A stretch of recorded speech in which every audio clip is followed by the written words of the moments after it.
Bonjour à tous et bienvenue dans cette nouvelle vidéo. On se retrouve aujourd'hui pour répondre à un tag. Enfin, c'est une sorte de tag conseil, expérience, etc. Alors, c'est un tag qui est sorti il y a un moment déjà. J'ai été taguée par Nathan Colo et il me semble, si je ne dis pas de bêtises, qu'il a été créé par Ago et Sagribouille, mais ça, je n'en suis pas sûre puisque je l'ai vu sur quelques chaînes à un moment donné où il passait énormément et puis, bah, un jour j'ai été taguée par, Nathan Colo et je me suis dit: «Bah, pourquoi pas?» Parce que là, du coup, je me suis un peu plus intéressée aux questions et je me suis dit: «Bah, pourquoi pas?» parce que ce sont des conseils pour débutants et bah, vous savez que moi j'ai une position un peu tranchée à ce sujet. Donc pourquoi pas donner, mon petit grain de sel à moi également. Donc pour ce colo-là, vous avez vu le fond dans une précédente vidéo et je vous ai dit que j'allais essayer de faire matcher un peu les 2. Donc je vais faire les fleurs roses fluo et les feuilles vertes fluo, enfin néon, il paraît qu'on dit pas fluo, on dit néon, histoire de faire matcher et puis après, bah, j'aurai juste à retravailler, au crayon de façon à ce que ça aille un peu ensemble. Donc vu que là les fleurs sont grosses, ça va être assez, intense. Enfin ça va piquer un peu les yeux, hein, mais c'est pas grave, ça va être sympa. Enfin j'espère, sinon c'est pas grave, hein. C'est un colo que j'aime beaucoup donc j'espère quand même ne pas le rater. Mais bon, s'il est raté, il est raté, hein, qu'est-ce que vous voulez que je vous dise? Hem, alors la première question, c'est pourquoi le colo? Et bah, j'ai envie de dire très bonne question. Pourquoi le colo? Moi, j'ai commencé, le colo en 2013, je pense, 2012-2013, enfin quand ça a été, la le début de la grande mode du colo avec, les éditions, Hachette Art Thérapie. Où, on faisait, des mandalas où c'était, des livres de mandalas, de trucs très répétitifs, très stylisés et cetera. Moi, j'ai commencé là. En fait, c'est une copine qui en faisait, et qui, m'avait offert un bouquin pour qu'on fasse ensemble et j'avais trouvé ça sympa et puis, bah, la tendance s'était un peu estompée et bah, j'avais arrêté en même temps que la tendance s'était un peu estompée à l'époque. Et puis en 2017-2018, j'ai eu une période avec énormément de stress et il me fallait quelque chose pour essayer de me canaliser, de me détendre et je me suis rappelé que, voilà, j'avais fait ça à l'époque. Ça faisait pas tant de temps que ça que j'avais arrêté puisque, en 2014, je crois, ouais, 2014-2000 début 2015, je me souviens que j'utilisais ça pour arrêter de fumer, les mandalas et trucs comme ça, parce que autant au niveau, mental, ça allait, enfin la dépendance, physique à la nicotine, ça allait. C'était, la dépendance, mentale qui posait problème, c'est-à-dire que, bah, si j'avais pas les mains occupées, bah, j'avais envie de fumer. Alors en fait, je faisais ça pour m'occuper les mains et l'esprit et faire passer l'envie de cigarette. C'est une technique comme une autre. Et puis, bah, après voilà, quand j'ai eu arrêté de fumer, j'ai arrêté et j'ai dû reprendre, je vous dis en 2017-2018. Grosse période de stress, j'avais besoin de me canaliser et je me suis dit: «Bah, pourquoi pas reprendre?» donc j'ai repris mes vieux mes vieux livres de coloriage, de mandalas et de trucs comme ça, mes feutres d'écolier, mes crayons de couleur d'écolier et j'ai recommencé à faire des mandalas. Et de là, je me suis dit: «Tiens, et si j'essayais d'améliorer un peu ma technique?» et j'ai regardé si, il n'y avait pas, quelques trucs sur YouTube parce que sur YouTube, on trouve tout, hein, c'est bien connu et bah, là, le monde du coloriage s'est ouvert à moi. J'ai découvert un monde totalement différent et bah, comme on dit, hein, une dépendance en chasse une autre, hein. J'ai arrêté de fumer avec, j'ai chassé une dépendance avec le colo et du coup, j'ai créé une nouvelle dépendance, le colo. Voilà, je vais encore me faire strike par YouTube parce que j'utilise ces mots et ils considèrent que c'est contraire à leurs règles. Alors que bon, voilà, c'est clairement c'est pas grave et comment dire? Voilà pourquoi le colo et puis, bah, maintenant c'est quelque chose, que j'adore faire. Je peux m'en passer, hein, des fois je ne colorie pas pendant plusieurs jours et puis, bah mais c'est vraiment devenu une passion, un loisir qui compte beaucoup pour moi et voilà, j'aime de plus en plus explorer, tester, patouiller, découvrir de nouvelles choses, tester de nouvelles choses, exprimer ma créativité à tout enfin et cetera donc Et bah, le coloriage me permet de faire tout ça malgré mon manque, flagrant de, capacité en dessin. Voilà, et que je n'ai pas la patience d'apprendre à faire du dessin. Oui, tout s'apprend, mais non, je ne l'ai pas. C'est vraiment un problème de patience chez moi. Moi, j'aime quand, les choses, bah, se font vite, et le dessin, bah, c'est long. Donc voilà. Ensuite, livre ou PDF. Alors moi, de mon expérience perso, au début, j'ai commencé avec des livres puisque j'aime l'objet livre. Et que en fait, je savais pas quoi faire des PDF. Un livre, c'est sympa, ça se feuillette, ça se range dans une bibliothèque. PDF, je sais pas pourquoi j'étais pas du tout attirée par les PDF. Aujourd'hui, clairement, je commence de plus en plus à me mettre au PDF, hein. Vous l'avez vu si vous me suivez, ces derniers temps, j'ai fait pas mal de j'ai fait pas mal de PDF. J'ai fait quelques PDF et c'est vrai qu'avec les Patreon, bah, on a de plus en plus de PDF et c'est génial parce que, bah, c'est quand même des choses, des colos qui sont souvent des illustrations qui sont quand même sympas et tout, donc je me mets au PDF. Maintenant, pour débuter, il y a pas de règle. Je dirais que vous faites ce qui vous fait envie, il y a pas de règle. Si vous avez envie d'acheter un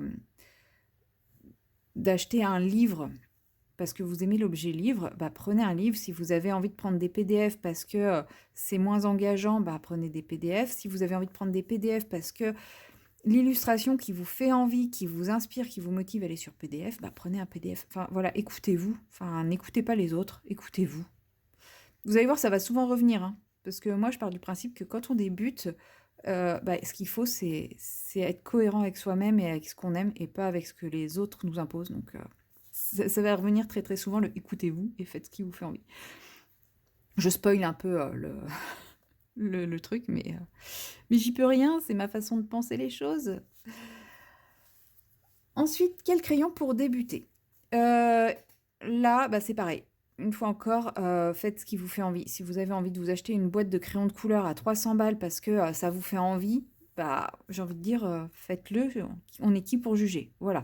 Maintenant, moi, j'ai commencé avec des crayons écoliers. Très vite, j'ai changé de support, hein, ça, c'est clair et net, on va pas se mentir. Mais je conseillerais quand même de commencer au tout, tout début pour ces premières esquisses avec des crayons pas chers. Pourquoi? Parce que, si vous êtes sûr et certain d'aimer ça, pas de souci, investissez. Maintenant, tant que vous n'êtes pas sûr d'aimer ça, bah, ça vaut pas le coup de dépenser une fortune là-dedans. OK, ça se revend, mais bon, voilà, quoi. Honnêtement, pour savoir si l'activité nous plaît, des crayons d'écolier, des crayons de supermarché qu'on trouve partout, bah, ça suffit. Effectivement, très vite, on passe à autre chose, mais une boîte de crayons d'écolier, ça coûte rien et puis ça sert à plein de choses. L'activité n'a rien à voir avec la qualité du matériel. Si ça vous stresse de prendre un crayon et de crayonner sur une feuille, bah, c'est pas le fait d'avoir des crayons, de supermarché ou d'avoir des crayons haut de gamme qui va changer la chose, en fait. Voilà. Donc pour tester l'activité, savoir si ça va vous plaire, n'importe quel crayon fera l'affaire. Maintenant, si vous êtes sûr que l'activité vous plaît parce que vous avez déjà passé le stade de colorier, de choses comme ça et que, bah, ça vous plaît et vous avez envie de progresser, alors là, bah, faites ce qui vous si vous avez le budget et que vous en avez et que vous mourrez d'envie d'avoir une gamme artiste, bah, faites ce qui vous fait envie. Sinon, moi, je conseille quand même les moyennes gammes. Il y a plein de très bonnes moyennes gammes à prix abordable, mais ça, c'est pareil. Si vous vous forcez à acheter une moyenne gamme alors que vous rêvez d'acheter une gamme artiste, vous serez pas heureux avec votre moyenne gamme. Donc, bah, faites ce qui vous fait envie. Peu importe ce que les gens disent, ce que les gens pensent, vous avez envie d'acheter une gamme, vous l'achetez. Mais sachez que c'est pas parce que vous achetez une très bonne gamme que vos colos vont être plus beaux en fait. C'est pas le crayon de couleur qui fait le colo. Le crayon de couleur aide. C'est sûr qu'avec un crayon de couleur de très mauvaise qualité qui accroche, qui fait des pigments, qui griffe, etc., bah, ça va être plus difficile. Mais c'est pas impossible pour autant de faire des très beaux colos. J'ai vu des gens faire des très beaux colos avec des brutes funeurs et des personnes faire des colos ultra basiques que beaucoup considéreraient comme moche. On va y revenir plus loin sur ça. Euh, avec des prismas ou des luminances, hein. Donc, c'est pas le crayon qui fait le colo. Donc, faites-vous plaisir. Faites ce qui vous fait envie.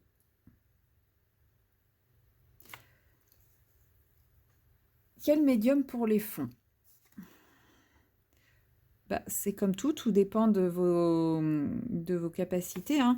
Il y a des gens qui se mettent au colo après avoir fait des études d'art. Bah, j'ai envie de dire, vous maîtrisez déjà la peinture, vous maîtrisez l'aquarelle, vous maîtrisez plein de choses. Donc, bah, prenez ce qui vous fait envie, ce qui vous plaît. Maintenant, il y a des gens qui, comme moi, sortent de nulle part et n'ont jamais tenu un pinceau de leur vie. L'aquarelle, c'est peut-être pas le truc le plus adapté, mais c'est pas pour autant que ça viendra pas, c'est pas pour autant qu'il y aura pas du plaisir, c'est pas pour autant. Alors pareil, avant d'investir dans la gamme complète des pastels gras senneliers, peut-être commencer par un ou par une gamme un peu moins chère pour tester. Pastel sec, c'est pareil. Avant d'acheter la gamme complète de je ne sais pas quoi, bah, commencer par pas cher, tester les matériels en prenant des gammes un peu moins chères ou juste un petit combo, quoi. C'est, en fait, c'est en testant qu'on sait ce qu'on va aimer, mais bah, ça vaut pas le coup d'acheter quand même la gamme complète dès le début juste pour tester. Mais moi, je vous conseille, faites ce qui vous fait quand vous voyez les réalisations des autres, si par exemple, quand vous voyez du pastel sec, vous trouvez ça trop fade, bah, ça sert à rien d'acheter des pastels secs. Ça sera fade. Enfin, ça dépend. Mais souvent. Nos techniques de pastel sec en colo font que ça sera fade. Maintenant, il y a des méthodes pour que ce soit pas fade, mais c'est encore autre chose. Mais ouais, n'achetez pas la gamme complète des pastels gras senneliers si vous n'avez jamais fait de pastel gras de votre vie. Achetez 2-3 pastels gras, achetez 2-3 pastels secs. Il y a plein d'endroits où on peut trouver des produits à l'unité pour tester. Les aquarelles, on peut acheter 2-3 godets à l'unité pour tester et voir si on aime, si ça nous plaît. Donc plus qu'un matériel, un médium en particulier, je dirais de tester avec des petites quantités de matériel. Et une fois que vous aurez trouvé votre délire, là par contre, lâchez-vous, faites-vous plaisir. Comment trouver l'harmonie des couleurs? Il existe des outils, les Color Cube qui coûtent 2 reins, 1 bras et potentiellement d'autres organes vitaux. Il existe les roues chromatiques. Il paraît que c'est simple à utiliser. Bon, j'avoue que moi, j'ai un peu de mal. Sinon, bah, essayez, testez, voyez, ressentez. Pour moi, c'est ce qu'il y a de plus efficace. C'est vous voyez une illustration, vous envisagez telle couleur. Si vous ne savez pas trop quelle couleur mettre avec, bah avec un petit papier à côté, vous venez faire des essais de couleurs et vous voyez ce qui match, ce qui ne matche pas. Ça vous paraîtra peut-être matché, puis au final, vous vous direz « Ouf, c'était pas une bonne idée. » Bah, c'est pas grave, tant pis. Vous saurez pour la prochaine fois. Mais pour moi, voilà, la meilleure astuce pour trouver l'harmonie de couleurs, c'est de se lancer, de tester. C'est tout. L'utilisation du blender, oui ou non quand on débute? Eh bien, là-dessus, moi je vais dire non. Catégoriquement non. Pourquoi? Le blender, c'est vrai que c'est bien, ça fait un joli rendu tout lisse, ça permet de mélanger les couleurs, etc. Mais ça fait oublier un gros aspect technique, c'est que normalement on est censé pouvoir se passer de blender. Et attendez, je réfléchis. On est censé pouvoir se passer de blender et on est censé pouvoir blender avec nos crayons normaux. Donc si on s'habitue au blender, on perd cette étape de l'apprentissage de blender avec nos crayons. Donc moi je serais plutôt pour pas de blender au début, apprendre à blender avec ses crayons, faire un beau dégradé bien lisse avec ses crayons plutôt que d'utiliser un artifice. Et après, plus tard, prendre le blender et puis bah, découvrir tout l'intérêt du blender, quoi. Quelle couleur je vais utiliser? Ouais. Mais ouais, pour débuter, je pense que c'est plus se priver d'un apprentissage. Comment embellir ses colos? Et ben avec tout ce qui peut faire beau. Donc ça peut être avec des paillettes, du stylo gel, avec tout ce qu'on veut en fait. Tout peut servir à embellir un colo, du crayon de couleur, du feutre, tout, tout, tout, tout, tout. En fait, le terme embellir, pour moi, ne veut rien dire. Parce que ça veut dire que, de base, le colo, il est pas beau et on a besoin de rajouter des choses pour l'embellir, alors que pas du tout. Même là, si je voulais, je finis les diamants et tout, je décide qu'il est beau et que ça s'arrête là. C'est pas parce que je vais rajouter des choses que je vais l'embellir. C'est parce que dans mon imaginaire, il y a des choses en plus. Mais, euh, mais voilà, le terme embellir, pour moi, il apporte rien. Maintenant, on peut embellir avec tout et n'importe quoi, avec ce qu'on veut, avec des stickers, avec de la peinture, avec du washi tape, avec du stylo, avec des paillettes, avec du feutre. Du moment que vous, ça vous fait plaisir et que vous trouvez que ça apporte quelque chose au colo, eh ben allez-y, tout simplement. Colo loupé ou non? Qu'est-ce qu'un colo loupé? Déjà, définition du colo loupé. Non, non, je ne vais pas vous faire un cours là-dessus. Un colo loupé, ça arrive. Mais la plupart du temps, quand on considère qu'un colo loupé, c'est qu'il ne répond pas à ce qu'on s'était imaginé. Par exemple, quand on débute un colo, on visualise forcément des idées dans notre tête de ce qu'on aimerait, etc., etc. Mais il y a des choses qui ne sont pas faisables ou qu'on ne sait pas faire qui font que là, on se dit c'est loupé. Là, par exemple, je voulais du violet. Je me retrouve avec un rouge. Techniquement, c'est loupé, ça va pas ensemble. Clairement, les couleurs vont pas, ça matche pas. On en parlait tout à l'heure, ça matche pas. Euh, je pensais pas que cette couleur-là ressemblerait à ça. Je ne considère pas ça comme loupé, même si ça ne va pas ensemble, parce que je vais rattraper ça, etc. Il existe des colos qui sont loupés parce qu'on ne les rattrape pas, parce qu'on ne sait pas comment les rattraper, ou parce qu'on est tellement dépité qu'on les abandonne. J'en ai quelques-uns que je considère comme méga loupés. Et voilà, mais c'est pas grave. Ça fait partie de l'apprentissage. Un colo loupé, c'est des choses où on se dit ah ouais, et ça matche pas, ça marche pas, j'aurais pas dû faire ça. Et ben qu'est-ce qu'on dit? On dit pas j'aurais pas dû faire ça. On dit la prochaine fois, je ne referai pas ça. Voilà. Et c'est qu'un colo, c'est pas grave. Il y en aura 50 000 autres des colos. C'est pas grave. Donc oui, il ne répond pas à nos attentes, il ne répond pas à nos critères, mais c'est comme ça. Là, dernièrement, j'ai magnifiquement raté un colo avec du matériel que je ne savais pas utiliser et qui, a priori, n'est pas de très bonne qualité. Ça n'empêche que tout le monde adore le rendu final de ce colo parce que j'ai essayé d'en faire ce que je pouvais. Et pourtant, dans ma tête, c'était un colo loupé. Maintenant, avec le recul, quand je le regarde, je me dis, si j'oublie comment ça s'est fait, il est pas si mal. Mais voilà, j'ai l'histoire du colo, donc pour moi, il est loupé. Mais le colo en lui n'est pas loupé. C'est l'histoire qu'on y met qui fait qu'à nos yeux, il est loupé.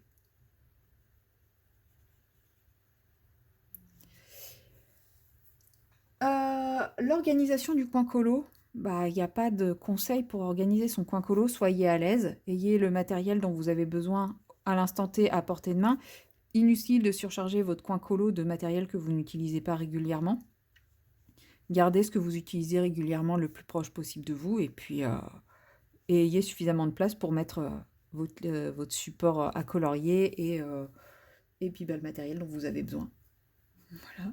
Après, si c'est un bout de canapé, si c'est un bout de banc, si c'est pas grave, du moment que vous êtes à l'aise, c'est tout ce qui compte. Comment s'améliorer? Pour moi, pour s'améliorer, il n'y a qu'une seule option, il n'y a qu'une seule solution. Persévérer, s'accrocher, continuer, faire, tenter et y aller, quoi. Allez-y gaiement, faites-vous plaisir, tentez, ne vous freinez pas. Et puis vous allez vous améliorer, hein, c'est obligé. À force de pratiquer, c'est comme ça qu'on s'améliore. S'amuser et prendre du plaisir. Ça, pour moi, c'est la base. D'ailleurs, pour s'améliorer, c'est ce qu'il faut. Il faut pouvoir s'amuser, il faut pouvoir prendre du plaisir. Si vous ne vous faites pas plaisir dans le coloriage, ça sert à rien. Ça sert à rien d'en faire parce que quel est l'intérêt de faire un truc si on n'y prend pas de plaisir? Et comment s'amuser et prendre du plaisir, c'est ne pas se mettre la pression.